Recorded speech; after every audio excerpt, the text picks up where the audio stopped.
할렐루야. 지금 한국은 구정 명절 연휴를 온 민족이 지금 지내고 있는 시간입니다. 우리는 별로 피부로 못 느끼지만, 근데 오늘 성가대 한복을 보니까 특별한 날이구나 하는 것을 우리가 느끼게 됩니다. 사랑의 이에 오셨네. 우리의 마음을 또 주님께로 향하게 해 주셨습니다. 우리 이정진 장로님이 우리 담임 목사님 네 분과 함께 태국 에클레시아를 섬기기 위해서 지금 출타 중이신 그런 기간에 오늘 이제 다른 지휘자들이 이렇게 수고를 해주시는데, 아마 다음 주는 또 다른 분이, 그 다음 주는 또 다른 분이 이렇게 성가대 지휘를 해 주시겠습니다. 귀한 찬양으로 우리의 마음을 주님께로 향하게 해주신 우리 성가대 늘 수고하시는데, 우리 다시 한번 감사한 마음으로 박수하겠습니다. 옆에 계신 분에게 한번 인사하겠습니다. 해피 뉴 이어. 지난 한 달 동안 혹시 우리가 마음에 계획한 거 좀 제대로 잘 안 됐어도 하나님이 이렇게 세컨 찬스를 주셔요. 할렐루야. 다시 시작하면 됩니다. 오늘은 우리의 남은 생의 첫 번째 날입니다. 우리가 믿음으로 다시 일어나서 다시 출발할 때 성령 하나님 우리 언약함을 도와주시고 또 결국에는 목적지까지 넉넉히 이룰 수 있도록 도와주실 줄로 믿습니다. 나이아가라 폭포 혹시 아직 안 갔다 오신 분 계신가요? 원래 뉴욕에 사는 사람들이 좀 느립니다. 아직 엠파이어 스테이트 빌딩 못 갔다 오신 분들이 뉴욕에 많고, 오히려 바깥에 있는 분들은 자주 가시는데, 나이아가라 폭포에 얽힌 유명한 인물 중에 바비 리치라고 하는 분이 있습니다. 이분은 타고난 모험가로서 1911년에 아무도 생각하지 못하는 일을 이루어낸 분입니다. 자기가 만든 특수한 드럼통 속에 들어가서 그 폭포에서 떨어졌습니다. 그런데 몸이 말짱했습니다. 전 세계를 깜짝 놀라게 했습니다. 그런데 이런 경이로운 기록을 세운 지 4년쯤 되었을 때 그가 뉴질랜드의 어느 거리를 지나다가 누군가가 길바닥에 버린 바나나 껍질에 미끄러져서 다리가 부러졌습니다. 그래서 오랜 동안 병원 신세를 졌다고 합니다. 좀 썰렁하죠? 네. 그런데 사실 우리의 신앙생활에 이런 일들이 사실은 종종 일어납니다. 우리는 어떤 면에서 나이아가라 폭포와 같은 커다란 문제나 위기나 시험 앞에서는 나도 모르게 의연해질 때가 있고 담담해질 때가 있고 아주 침착하게 그것을 맞설 때가 있습니다. 그러나 정말 하찮게 보이는, 사소하게 보이는 그런 문제 앞에서는 우리가 나답지 않게 또 이렇게 흔들릴 때가 있고 넘어질 때가 많습니다. 이게 바로 우리의 모습입니다. 사단은 기회만 있으면 그래서 우리의 부주의와 자만과 방심의 그 틈새를 타고 들어와서 우리를 실족해 하려고 합니다. 그래서 성경은 우리에게 거듭거듭 이렇게 말씀하고 있습니다. 마귀로 틈을 타지 못하게 하라. 한번 따라해 주시기 바랍니다. 마귀로 틈을 타지 못하게 하라.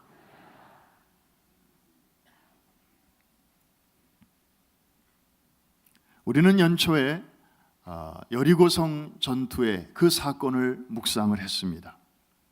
40년 만에 축복의 땅에 들어온 백성, 그러나 저들에게는 아무런 무풍 놓여 있는 게 아니고 뜻하지 않은 장애물이 기다리고 있었습니다. 견고한 여리고성, 저걸 넘어서야 이제 축복의 변두리에서 축복의 중심부로 나아갈 수가 있었습니다. 상식적으로는 잘 이해가 안 됐지만 하나님께서 주신 말씀대로 그대로 순종하고 했더니 하나님의 능력으로 여리고성은 무너졌습니다. 할렐루야. 그래서 저들은 이제 사기 충천하고, 야, 첫 번째 성, 그리고 제일 어렵다고 하는 저 문제가 해결됐으니 이제 그 다음부터는 잘 풀릴 수 있겠구나 하면서 마음에 큰 자신감을 가지고 이제 두 번째 전투에 나섭니다. 우리가 사진을, 우리 지도를 한번 보시면 알겠지만 저기가 바로 그 이스라엘 땅인데, 중앙에 위에서부터 아래로 흐르는 게 요단강이고요. 그 다음에 이스라엘 백성들은 모세의 인도를 따라서 저 요단강 동편 쪽으로 와서 저기 푸르스름하게 보이는 거기가 모압 평지인데, 거기서 모여 있다가 이제 드디어 요단강을 건너고 그리고 이제 길갈에 진을 치고 전열을 가다듬고 거기서부터 여리고를 공략하는 것입니다. 그 여리고가 좀 보이시나요? 거의 중앙 약간 아래쪽에 거기 아주 이렇게 푸른 종려나무가 굉장히 제 눈에는 많이 보이는데, 여러분 눈에도 보이시죠? 그냥 그렇다고 하십시오. 자, 저기서 아주 통쾌한 승리를 거두고 이제는 기술을 어디로 돌리는가 하면 아이성으로 돌립니다. 아이성은 여리고 바로 옆 동네가 아니에요. 저기서 보시는 것처럼 상당한 거리가 떨어져 있습니다. 그리고 위치적으로는 이스라엘의 중심부입니다. 저 중앙이에요. 그래서 변두리에서 승리를 거둔 이스라엘 백성들이 이제 북부도 아니고 남부도 아니고 저 중앙 심장부를 향해서 진군을 하는 것입니다. 그래서 그 중심부를 정복하면 그 다음에 북쪽, 남쪽은 이제 식은죽 먹기니까, 그래서 약속의 땅에 그 헤드코러를 향해서 지금 나아가는 전투가 바로 아이성 전투였습니다. 그런데 이 아이성의 규모는 여리고성에 비하면 정말 아주 작은 것이었습니다. 이 아이라는 말이 한국말이 아니고 히브리어잖아요. 그런데 여리고성의 어른이라면 이 아이성은 애입니다. 그 정도로 규모도 작고 그렇게 어려운 장애물이 아니었습니다. 그런데 이게 웬일입니까? 뜻하지 않게 대패를 당하고 맙니다. 여러분들이 그 여호수아 전체를 읽어보시면 알지만 약 10년에 걸쳐서 여호수아가 이 정복 전쟁을 하는데요, 다 전승인데 승승장구인데 유일하게 딱 1패가 있습니다. 거기가 어디냐? 아이성입니다. 바로 이 아이성 전투에서 패배를 하고 말았습니다. 패인은 무엇일까요? 여러분 다 잘 아시지만 몇 가지가 있습니다. 제일 첫 번째 실수는 정탐꾼들이었어요. 여호수아가 정탐꾼을 보낸 것까지는 잘했는데 이 정탐꾼들이 보고 와서 한 보고가 이게 맹탕이에요. 우리가 가서 보니까요, 그거 별로 그렇게 강하지 않아 보였습니다. 여리고 때는 우리가 전부가 다 올라갔지만 저 아이성은 다 올라갈 필요도 없겠습니다. 그저 한 2-3천 명만 올라가도 넉넉히 이길 수 있을 것 같습니다. 이 보고서부터가 잘못됐어요. 그 다음에 이어지는 실수는 이 지도자의 실수가 있었어요. 설령 정탐꾼들이 그런 보고를 사실이 아닌 그런 이 자만심에 들뜬 보고를 했다 할지라도 이 지도자는 그거를 잘 파악하고 좀 알아보고 그런 다음에 신중하게 결정을 했어야 되는데 그냥 여호수아는 그대로 결재를 해버렸어요. 사실 여리고 전투를 앞두고는 여호수아는 아침 일찍 일어나서 하나님께 엎드렸습니다. 하나님, 이 큰 문제 앞에서 어떻게 하면 좋을까요? 하나님께 묻고 또 물었습니다. 그때 하나님께서는 이렇게 해라, 하루에 한 바퀴씩 돌고 그 다음에 마지막 날은 7바퀴를 돌고 그 전까지는 침묵하고 그 다음에 내가 외치라고 할 때 그때 외쳐라, 그러면 내가 일하리라.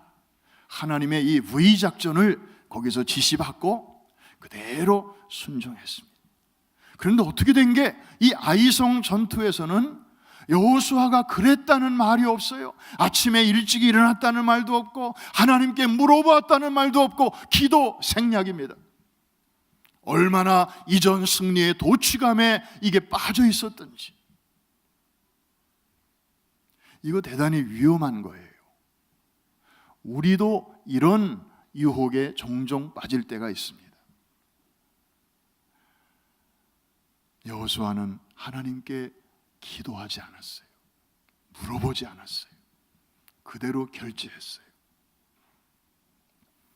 게다가 결정적인 패인이 하나 또 등장하잖아요. 이스라엘 군인 중에 딱 한 명이 하나님의 명령을 어겼어요. 여리고 전투 때 어떤 물건이든지 취하지 마라. 하나님이 이미 저주하신 물건들이다. 오늘 본문에는 바친 물건, 영어로 보니까 the devoted thing 이라고 나오는데 하나님이 저주하신 물건이다. 그걸 취하는 사람은 하나님이 똑같이 취급하신다. 하나님이 이렇게 미리 워닝을 다 주셨어요. 그래서 다른 군인들은 그 말씀을 마음에 새기고 정말 이 여리고 성을 두루두루 정복하면서 정말 눈에 얼마나 진귀한 것들이 많게 40년 동안 광야 생활만 하다가 오래간만에 이 주택가로 주거지로 들어온 사람들이니까 얼마나 신기한 게 많고 얼마나 갖고 싶은 물건들이 많았겠어요. 그런데 그걸 꼭 참고 갖고 싶지만 하나님의 말씀이 준엄한 말씀이 있었으니까 그걸 싸워 이기면서 다 잘했는데 딱 한 사람 누군가요? 아간이라고 하는 자가 신할산 외투를 보면서 탐심이 생겼어요. 요즘으로 말하면 이 추운 날씨에 우리를 훈훈하게 해주는 무스탕,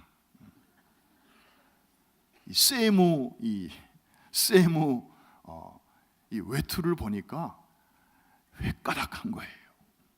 평상시에는 하나님 말씀대로 살아야지 하고 그렇게 있었는데 막상 딱 물건을 보니까 이 원칙이 무너진 거예요. 야, 이거 그냥 지나가면 아무짝에도 쓸모없고 그냥 버려질 텐데, 야, 이거 너무 아까운데? 그래서 슬쩍 숨겨가지고 또 은, 금 몇 개랑 이렇게, 그래서 자기 집에 가서 텐트에다가 이거를 숨겨놓은 거예요. 사람은 속일 수 있었지만 하나님은 속일 수가 없었습니다. 그때부터 거룩하신 하나님은 이스라엘 백성과 함께하지 아니하셨습니다. 왜? 하나님은 전능하신 분이시지만 동시에 거룩하신 분이시기 때문에 당신의 능력을, 당신의 그 도우시는 손길을 아무에게나 뻗치지 아니하시고 거룩한 심령과 거룩한 공동체 안에서 행하시기를 기뻐하시기 때문이었습니다. 여러분들이 식구들을 위해서 정성껏 준비한 그 음식을, 자, 금으로 된 그릇이 있고 그 다음에 그냥 나무로 된 그릇이 있다고 할 때, 금으로 된 그릇은 재료는 좋은데 설거지가 안 됐어요. 근데 나무로 된 그릇은 재료는 별론데 깨끗하게 소재가 됐어요. 그러면 식구들이 먹을 음식을 어느 그릇을 사용하시겠습니까? 여러분도 답을 아시잖아요. 아무리 재료가 좀 부족해도 깨끗하게 청소된 그릇을 우리가 사용하듯이 하물며 우리 하나님은 말해 뭐 하겠습니까? 그래서 이건 총체적인 잘못의 그 집합으로 아이성은 패배할 수밖에 없었다는 것입니다. 정탐꾼들의 잘못된 보고, 지도자의 성급한 결단, 그리고 군인 중에 정말 많은 사람도 아니고 아주 한 사람의 그런 불순종이었지만 하나님은 일하지 아니하셨습니다. 그 결과 여리고 전투에서는 단 한 명의 전사자도 없었는데 이 아이성 전투에서는 36명이나 전사를 당하고, 그리고 보기 좋게 등을 돌리고 도망쳐 나와야만 했습니다. 군사들의 사기는 땅에 떨어졌습니다. 백성들의 마음은 초녹듯이 녹았습니다.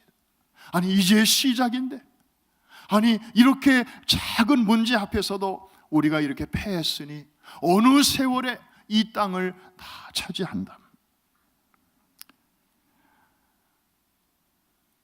여러분, 여호수아는 전쟁에 나가지도 않은 것 같아요. 이 본문을 이렇게 보니까 그냥 부하들만 보낸 것 같아요. 이 소식을 듣고 여호수아가 옷을 찢으면서 티끌을 머리에 뿌리면서 하나님 앞에 기도합니다. 하나님, 어찌해서 이런 일이 일어났습니까? 이제 이 소문이 이 가나안 땅에 있는 모든 사람들에게 퍼지게 될 텐데, 그러면 여리고 성에서 우리가 이겼다는 소문을 듣고는 저들의 마음이 쫄았다가 이제 아이성 앞에서도 우리가 패했다는 소문을 저들이 들을 때 저들이 가만히 있겠습니까? 야, 저게 저들의 본 실력이로구나. 우리가 괜히 쫄았구나. 그래서 저들이 연합해서 이제 우리를 완전히 이 땅에서 몰아내고 우리 이름을 이 땅에서 제해버릴 것이 아니겠습니까?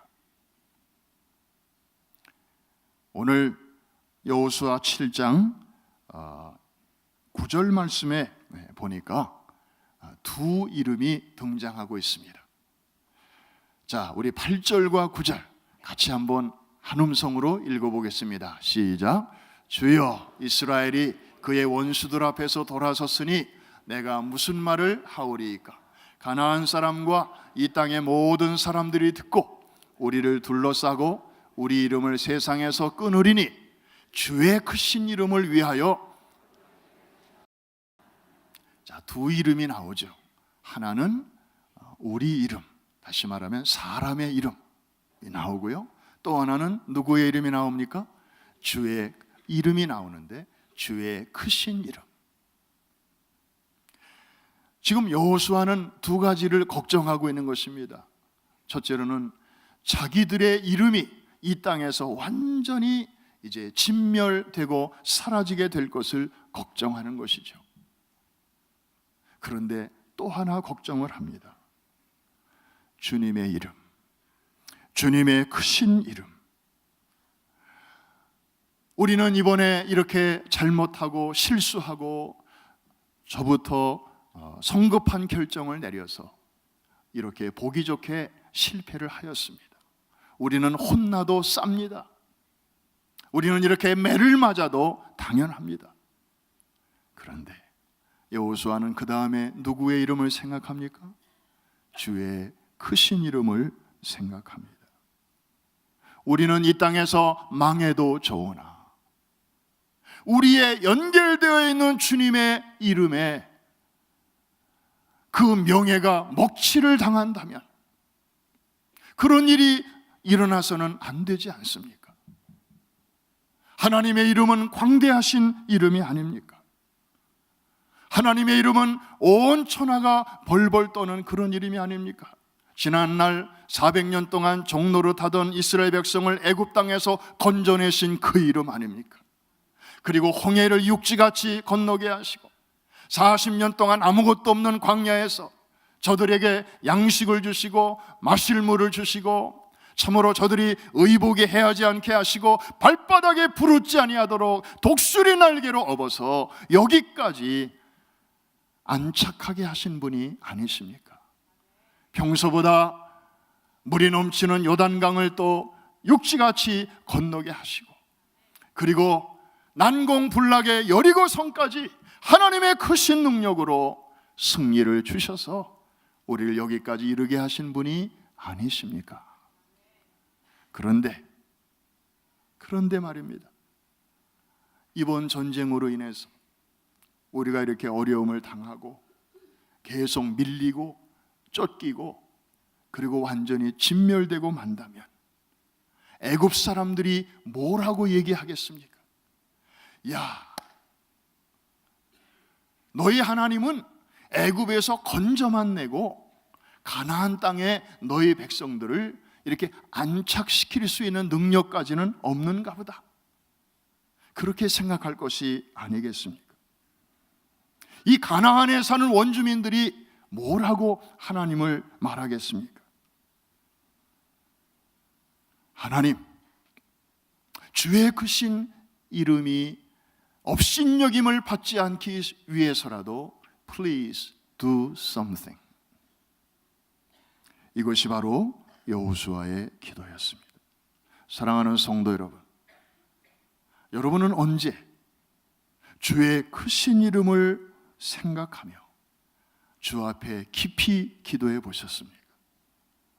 우리는 종종 그냥 우리 자신의 상황을 앞세우며 우리의 처지를 생각하며 그것 가지고 기도의 자리에 나아갈 때가 참 많았습니다.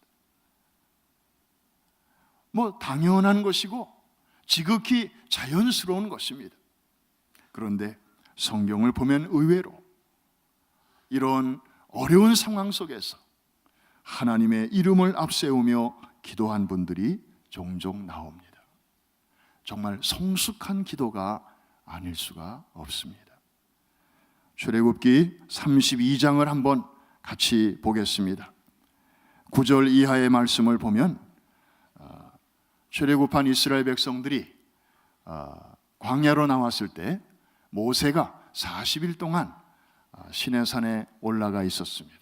모세가 돌아오지 않자 백성들은 불안해졌습니다. 그래서 새로운 지도자를 세워야 되겠다. 그래서 금송아지를 만들게 됩니다. 그리고 새로운 신이 필요하다. 모세도 안 오지, 여호와도 우리 곁을 떠난 것 같지.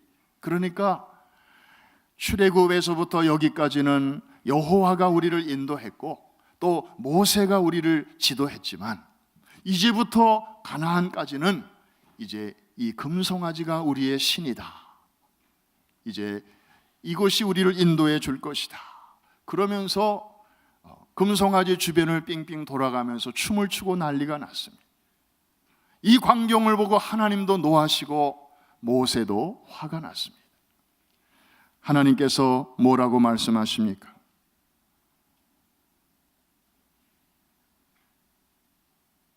모세야, 내가 이 목이 뻣뻣한 이 백성을 멸하고 새로운 민족을 만들리라.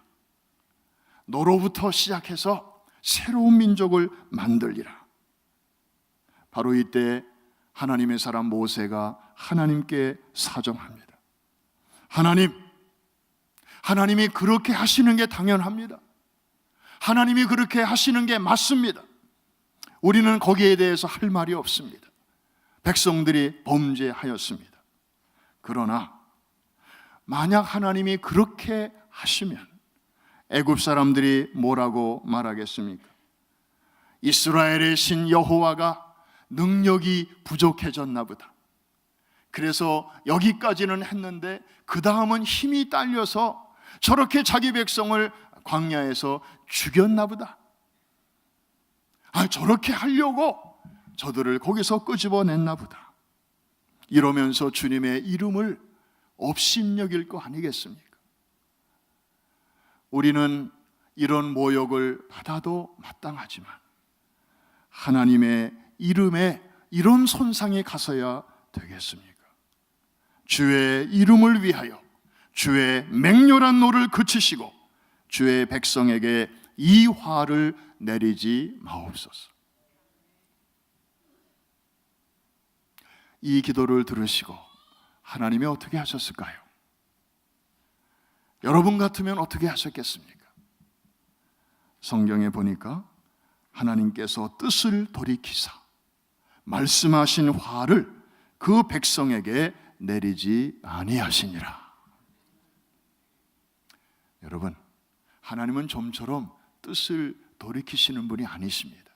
우리는 변덕이 죽을 듯 하지만 하나님은 원래 완전하신 분이세요. 한번 세우신 계획은 점처럼 그거를 이렇게 변개치 아니하시는 분이십니다. 그런데 정말 어쩌다 한 번씩 그 뜻을 돌이키시는 경우가 있는데 바로 이 출애굽기 사건이 그런 경우였습니다. 모세가 어떻게 기도했길래 하나님이 손에 들고 계시던 그 재앙과 진노의 잔을 슬그머니 거두셨을까요? 한번 따라해 주시기 바랍니다. 주의 이름을 위하여, 주의 이름을 위하여 주의 맹렬한 노를 그치시고 주의 백성에게 이 화를 내리지 마옵소서.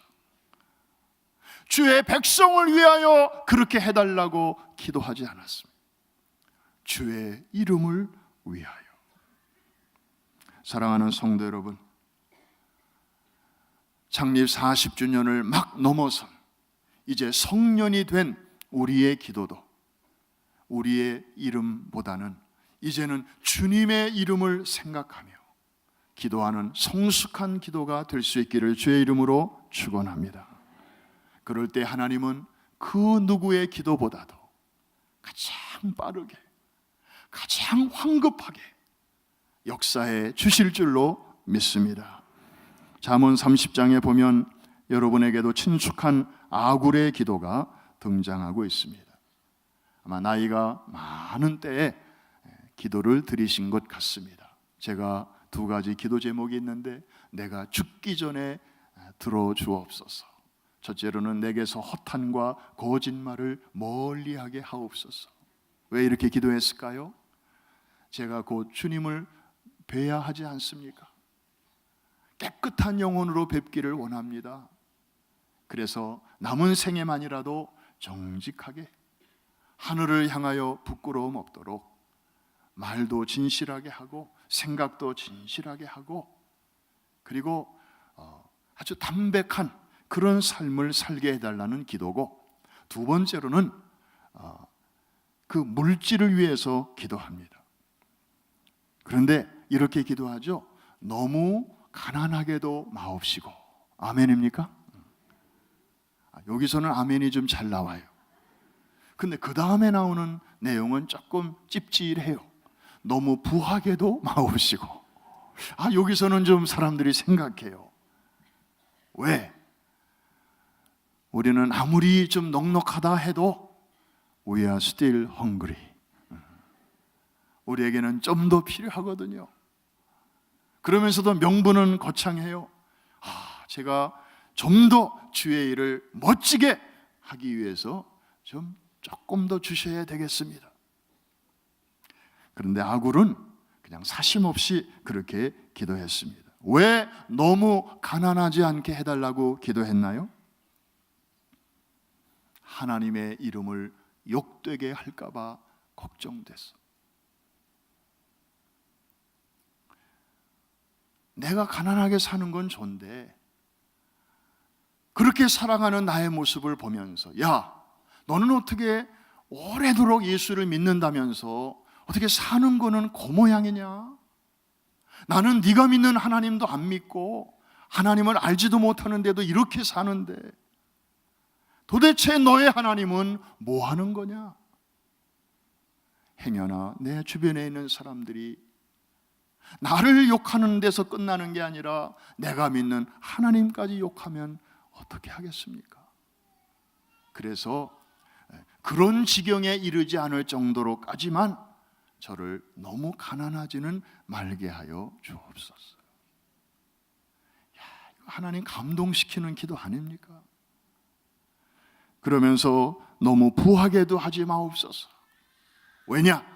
통장에 조금 돈이 좀 있고 또 비자금 어디다 좀 숨겨놓은 게 있으면 그거 없을 때는 하나님께 매달리고 하나님과 의논하고 그러던 사람이 뭐 조금 생기면 그거 있으니까 괜찮을 거야. 그거 비상시를 대기해서 그렇게 해놓은 게 있으니까 난 괜찮아. 그러면서 나도 모르게 내 마음속에서 하나님을 무시하고 하나님을 멀리 할까 봐. 그런 일이 내게 있어서는 안 되지 않습니까? 그래서 이렇게 기도한 거예요. 여러분, 이제 성숙한 40세가 된 우리 프라미스 교회 성도들은 정말 이제는 이 아굴과 같은 그런 어른의 기도 하나님 앞에 드릴 수 있기를 주의 이름으로 축원합니다. 정말 하나님의 신금을 울리는 기도예요. 주의 이름을 위하여, 하나님의 그 명예를 생각하면서. 여러분, 요즘 한국에서 들려오는 뉴스를 듣다 보면 정말 같은 기독교인으로서, 같은 목사로서, 지도자로서 정말 마치 내가 그런 것처럼 얼굴이 화끈화끈해질 때가 있습니다. 여러분들이 뭐 다 아시는 이야기라 강단에서 소개는 하지 않겠습니다만은, 정말 그래서 연일연야 매스컴을 타고 그런 일들이 이렇게 온 천하에 알려지게 될 때, 그러지 않아도 사회가 교회를 걱정하고, 그렇지 않아도 안 믿는 사람들이 믿는 사람들을 걱정하는 시대에 이제는 신학교육도 이제는 걱정합니다. 하나님에 대해서 가르치기 전에 사람 되는 법부터 가르쳐라. 신학교육의 커리큘럼을 바꿔라. 지금 이런 이야기들이 나오고 있습니다. 얼마나 하나님의 이름이, 주의 거룩하신 이름이 지금 모욕을 당하고 있습니까? 이거 다 우리 책임이에요. 우리가 다 공동 운명이기 때문에. 그래서 예수 믿는 사람 한 사람이 잘못하면 사람들은 그 한 사람의 이름을 거론하는 게 아니에요. 그 사람이 이름이 뭔지는 관심도 없어요. 보통 이렇게 얘기합니다. 예수 믿는 것들이, 교회 다니는 사람들이 그냥 다 두루두루 도매 꿈으로 넘어가는 거예요. 그래서 우리 앞에는 두 종류의 길밖에 없어요. 우리를 통해서 하나님의 이름이 그 믿지 않는 자들 사이에서 높임을 받든지, 아니면 우리를 통해서 하나님의 이름이 아주 욕을 먹든지, 둘 중에 하나입니다. 중간은 없습니다. 그래서 예수님도 말씀하시기를 너희의 착한 행실을 보고 사람들에게 아버지의 이름이 높임을 받게 하라. 그리고 우리에게 기도를 가르쳐 주실 때에도 굉장히 중요한 기도를 가르쳐 주셨습니다. 너희는 이렇게 기도하라. 하늘에 계신 우리 아버지여. 기도의 대상을 분명하게 알려주신 후에 너무나도 중요한 것을 맨 처음에 가르쳐 주실 텐데 한번 따라해 주시기 바랍니다. 이름이 거룩히 여김을 받으시오며. 얼마나 중요했으면 그거를 기도의 첫 단추로 올려놓으셨겠습니까? 너희는 이렇게 기도하라 라는 동시에 그렇게 살라는 말씀입니다. 너희의 말과 행실을 통하여 너희 주변에 있는 너희 가족들이, 너희 주변에 있는 친구들이, 같은 직장에서 일하는 사람들이, 이야, 내가 믿는 하나님 정말 대단하신 분이로구나, 이렇게 하나님의 이름이 높임을 받을 수 있도록 그런 삶을 살라는 것입니다. 할렐루야. 말씀을 마칩니다. 우리는 세상을 살되 예수 그리스도 안에서 참 놀라운 자유를 받았으되 아무렇게나 살아서는 안 되는 사람입니다. 아까 말씀드린 것처럼 우리가 어떻게 사느냐에 따라서 하나님의 이름이 높임을 받으실 수도 있고, 그리고 아주 업신여김을 받으실 수도 있기 때문입니다. 게다가 우리에게는 하나님의 이름, 예수의 이름, 교회의 이름이 운명적으로 따라다닙니다. 제가 전에도 한번 간증을 했습니다. 몇 년 전에 아틀란타에 처음 내려갔을 때, 그때 승용차가 없었습니다. 마침 교회에 밴이 하나 있었어요. 한 20인승 정도 되는 큰 밴이었어요. 그래서 이제 그 차로 제가 출퇴근을 하게 되었습니다. 뉴욕에서 익숙한 운전 버릇, 어디 가겠습니까? 우리 집사람이 그래요. 평소에는 안 그런데 핸들만 잡으면 사람이 돌변한대요. 굉장히 와일드하게 운전한다 이 말입니다. 뭐 뉴욕 라이프가 그렇잖아요. 꼭 막 시간에 막 바타가지고 어딜 가야 되니까 나도 모르게 막 마음이 급하게 되고 뭐 이렇게 여유 있게 뭐가 안 되잖아요. 뭐 전들 뭐 그러고 싶어서 그러나요. 그래서 하여튼 안전벨트를 항상 출발한 다음에 제가 안전벨트를 맨대요. 나는 잘 모르겠는데 우리 집사람이 항상 지적을 하는 거예요. 이걸 하고 악셀을 밟으라고. 근데 저도 모르게 이제 그렇게 된 거예요. 아틀란타에 가서 운전을 하는데 신호가 노란불로 딱 바뀌어요. 그럼 우리 뉴요커들은 그 해석이 어떻게 되죠? 노란불이 딱 들어오면 빨리 통과하라. 원래 교본에는 그렇게 안 나와요. Prepare to stop. 이 브레이크를 밟으라는 표시인데 우리는 그냥 악셀을 밟아요. 그래서 아틀란타에서도 몇 번 그렇게 했어요. 그런데 큰일 났어요. 이 교회 밴이 우리 프라미스 교회 밴은 정말 지혜로워요. 교회 이름이 없어요. 옛날엔 있었어요. 그런데 하도 좀 그러니까 이걸 아예 싹 없앴어요. 그런데 아틀란타 그 교회 밴은 교회 이름이 대문짝만하게 써 있는 거예요. 거기 왼쪽에도 있고 오른쪽에도 있고 그것도 모자라서 뒤에까지 한글로 영어로 그냥 고딕체로 그냥. 그래서 어느 날 저도 모르게 노란불이 딱 했는데 사거리인데 턴을 해야 되는데 턴하려고 딱 하는 순간 갑자기 글자, 이게 생각나는 거예요. 글자, 이 밴에 쓰여져 있는 글자. 왜냐하면 저도 운전자의 한 사람으로서 그렇게 신호를 어기고 막 사거리에서 위험하게 턴하는 그런 사람들을 볼 때마다 속으로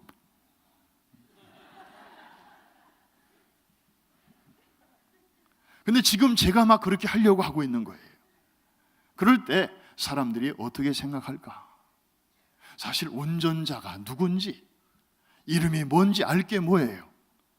그러나 뭐가 있어요? 교회 이름이 도배를 하고 있는 거예요. 그러면 사람들이 그걸 보면서 무슨 말을 하겠습니까? 이야, 저놈의 교회는 저거는 교통 법규도 잘 모르는 사람들이 다니는 교회인가 보다. 도대체 운전하는 놈이 누군지는 모르지만 야, 저런 교회 난 안 나갈랜다. 야, 어떻게 교회 밴이 저렇게 reckless 드라이빙을 하냐? 이거 하나님의 영광을 가리우는 일이잖아요. 그때부터 제가 조심하게 됐습니다. 그리고 이제 노란불에 대한 해석이 바뀌었습니다. 좀 천천히. 왜? 저에게 교회의 이름이 같이 가기 때문에. 여러분, 우리에게는 눈에 보이는 교회 이름만이 아니라 눈에 보이지 않는 하나님의 거룩하신 이름이 여러분에게도 늘 따라다닌다는 사실을 기억하시기를 바랍니다. 이것은 우리의 행동을, 기독교 윤리를 견고하게 해주는 역할도 되고 동시에 우리에게 큰 용기를 주시는 원천이 되기도 합니다. 여러분, 하나님의 이름이 여러분과 운명적으로 같이 한다. 우리는 망할래야 망할 수도 없는 사람입니다. 할렐루야. 주의 이름으로 일컬음을 받는 우리이기 때문에 하나님은 당신의 이름을 위하여 의의 길로 인도하시는 분이시기 때문에 우리가 부족하지만, 우리가 정말 엉망이지만 하나님은 그 크신 자비로 우리의 실수를 능가하는 하나님의 그 공의로우신 자비의 손길로 우리를 인도해 주시고 건져 주셔서 사실 우리가 여기까지 오게 된 줄로 믿습니다. 하나님의 이름 덕분이에요. 예수님의 이름 덕분이에요. 성령님의 이름 덕분이에요. 우리가 잘해서, 우리가 기도해서, 우리가 뭔가를 해서 여기까지 온 줄로 생각하지 마세요. 그것 가지고 해석이 안 되는 부분들이 있어요. 그거는 전적으로 자기 이름을 위하시는 하나님께서 저와 여러분을 그 이름 때문에 여기까지 인도해 주신 줄로 믿습니다. 옆에 계신 분에게 한번 인사하십시다. 당신은 주의 이름으로 일컬음을 받는 분입니다.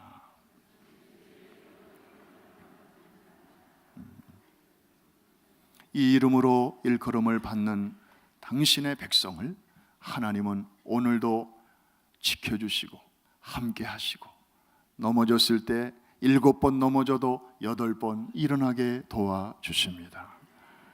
성도들을 지켜주시고 사업장을 지켜주시고 주의 이름으로 일컬음을 받는 가정의 자녀들을 지켜주시는 줄로 믿습니다.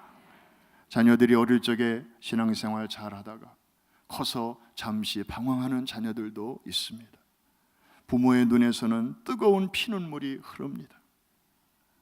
설마 우리 아이가 했는데 언제나 돌아올는지, 그럴 때 참 뭐라고 기도해야 될까요? 오늘 이 기도를 드려보시기를 바랍니다.